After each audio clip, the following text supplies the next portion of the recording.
امام ذہبی رحمت اللہ علیہ نے اپنی کتاب سیر و اعلام النبلاء میں لکھا،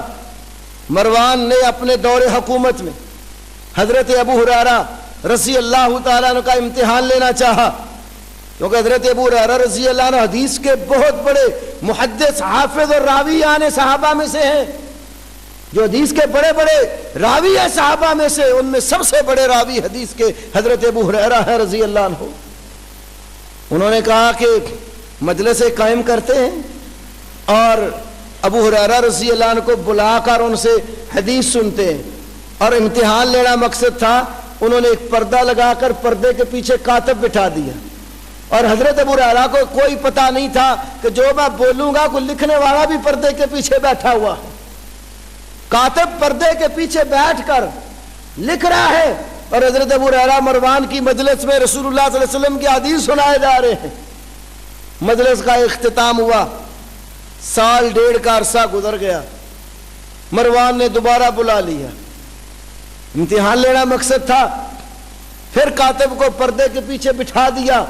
اور کہا جو پچھلے سال حدیثیں ہم نے سنی تھی وہی ان سے سننی ہے اور اسی ترتیب سے سننی ہے، اور تم نے پیچھے بیٹھ کے سنتے رہنا اور دیکھتے رہنا، کوئی غلطی تو نہیں کرتا۔ حضرت ابو ہریرہ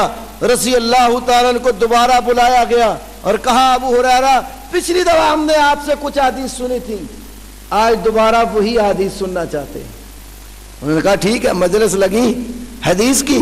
اب رسول اللہ صلی اللہ علیہ وسلم کی جو احادیث انہوں نے پچھلی دفعہ سنائی تھی من و عن وہ ساری سنا دی، اور کاتب پردے کے پیچھے بیٹھ کر دیکھتا رہا۔ امام ذہبی نے سیر و اعلام النبلاء میں لکھا ہے، کاتب دیکھ رہا ہے حضرت ابو ہریرہ حدیثیں پڑھ پڑھ کر وہی سنا جا رہے ہیں اسی ترتیب سے جو پچھلی دفعہ سنائی تھی، ایک حرف کی غلطی بھی حضرت ابو ہریرہ سے نہیں ہوئی رضی اللہ تعالیٰ عنہ۔ یہ ہے حدیث محفوظ رکھنا۔ اللہ نے جن سے کام لینا تھا انہیں اللہ نے حافظے ایسے عطا فرمائے تھے کہ بڑی بڑی احادیث زبانی یاد ہوتی تھی، جب کوئی پوچھتا اسی وقت سنا دیتے۔ اللہ کے رسول کی یہ دعا تھی ان کو۔ اور صحیح بخاری میں یہ بھی ہے، حضرت ابو ہریرہ رضی اللہ رسول اللہ کی باتیں یاد کرتے تھے۔ ایک دفعہ شکایت کی، یا رسول اللہ صلی اللہ علیہ وسلم بعض اوقات آپ کی میں بات یاد کرتا ہوں، حدیث یاد کرتا ہوں، مجھے بھول جاتی ہے۔ تو رسول اللہ صلی اللہ علیہ وسلم نے پھر دعا فرمائی، چادر پھیلائی گئی اور آپ نے دعا فرمائی اور کہا ابو ہریرہ اس چادر کو اٹھا کر اپنے سینے سے لگا لو۔ حضرت ابو ہریرہ فرماتے ہیں جب سے محمد رسول اللہ صلی اللہ علیہ وسلم نے میرے حق میں حفظ حدیث کی دعا فرمائی ہے، اس وقت سے لے کر آج تک میں رسول اللہ کی کوئی حدیث نہیں بھولا۔ کیا کرتے تھے نبی علیہ السلام نے؟ نماز مثلا فجر کی پڑھائی، حضرت ابو ہریرہ یہ بھی یاد رکھتے تھے فلانے دن نبی پاک صلی اللہ علیہ وسلم نے فجر کی نماز پڑھائی تو پہلی رکعت میں کون سا قرآن کا حصہ پڑھا تھا، کون سی سورت پڑھی تھی، اور دوسری میں کون سی سورت پڑھی تھی۔ ہمیں تو یہ بھی نہیں یاد ہوتا نا، امام نماز پڑھائے سلام پھرے، کوئی ہمیں نہیں پتا ہوتا بھائی امام صاحب نے قرآن کہاں سے پڑھا اور کتنا پڑھا۔ جن سے اللہ نے دین محفوظ کروانا تھا ان سے یہ کام بھی لیے۔ تو فرمایا نظر اللہ عمران سمع منا حدیثا، اللہ تعالیٰ اس بندے کو تر و تازہ رکھے جس نے ہماری حدیث سنی، فحفظہ، حدیث کو حفظ کیا، ووعاہ، اور اس کو محفوظ بھی رکھا اور اپنے تاکی نہیں بند رکھا۔ فرمایا ثم اداہ کما سمعہ، پھر جس طرح اس حدیث کو سنا اسی طرح اس حدیث کو آگے پہنچا دیا۔ تو یہ حدیث بتاتی ہے رسول اللہ صلی اللہ علیہ وسلم نے صحابہ کو حفظ حدیث کی ترغیب دی، دعا فرمائی، اور اسی بنیاد پر صحابہ کرام رضی اللہ تعالیٰ عنہ اجمعین رسول اللہ کی حدیثیں یاد کرتے تھے اور لکھتے بھی تھے۔ امام احمد ابن حنبل نے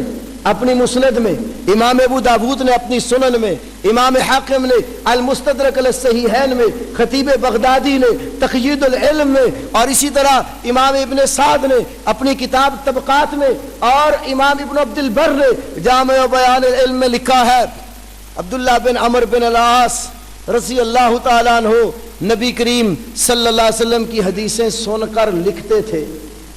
قریشیوں نے منع کیا، کہنے لگے محمد بشر یتکلم فی الرضا والغضب، محمد صلی اللہ علیہ وسلم تو انسان ہے، آپ خوشی میں بھی بولتے ہیں غصے میں بھی بولتے ہیں، تو محمد صلی اللہ علیہ وسلم کی ہر بات ہی لکھ لیتے ہو۔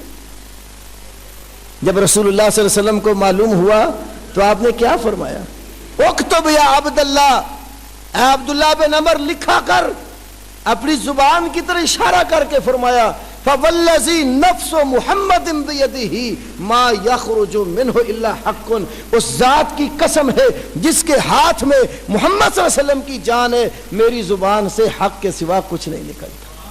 میں خوشی میں بولوں تب بھی لکھا کر، غضب اور ناراضگی میں بولوں تب بھی لکھا کر، اس لیے کہ محمد صلی اللہ علیہ وسلم نے امت کو جو بات بھی بتائی ہے وہ اللہ کی وحی کی روشنی میں بتائی ہے، دین کا جو مسئلہ بھی بتایا ہے وہ دین کا مسئلہ وحی پر مبنی تھا۔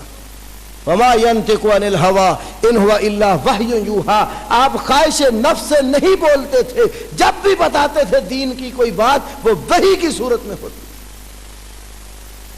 تو میرے بھائیوں، یہ حدیث اور آیات ہمیں بتاتی ہیں کہ رسول اللہ صلی اللہ علیہ وسلم کی حدیث کو سن کر یاد بھی کیا گیا اور لکھا بھی گیا، اور آج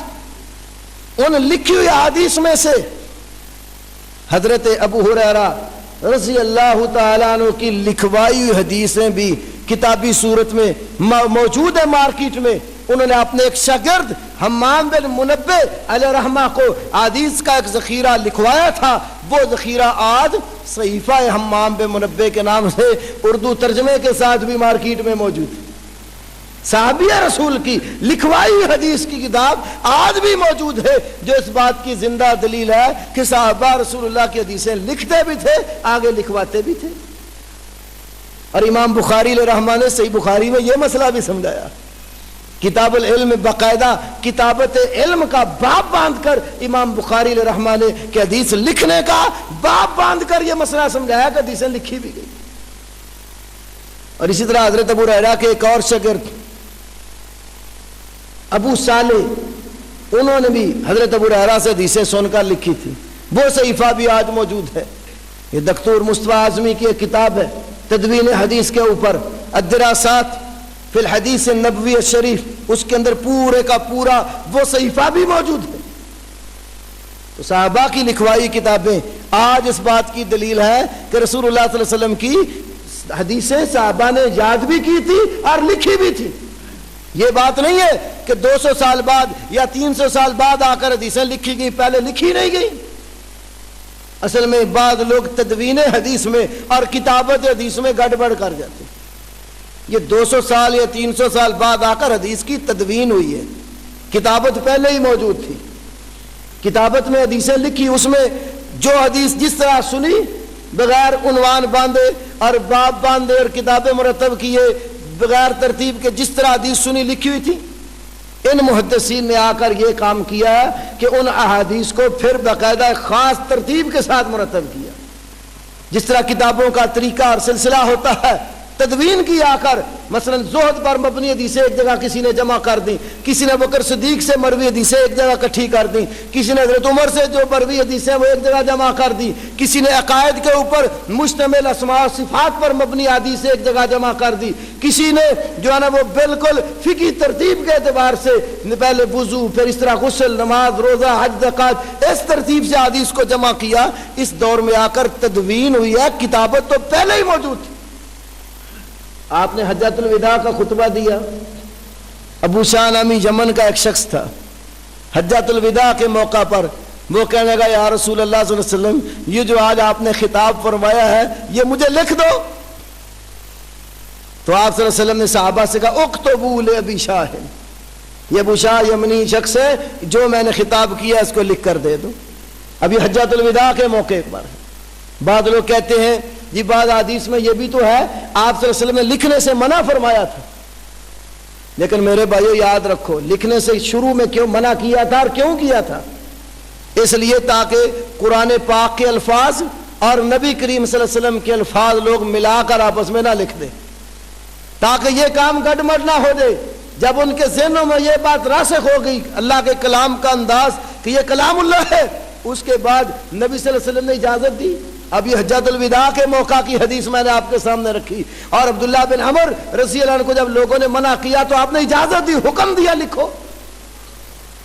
تو وہ بالکل حدیث کو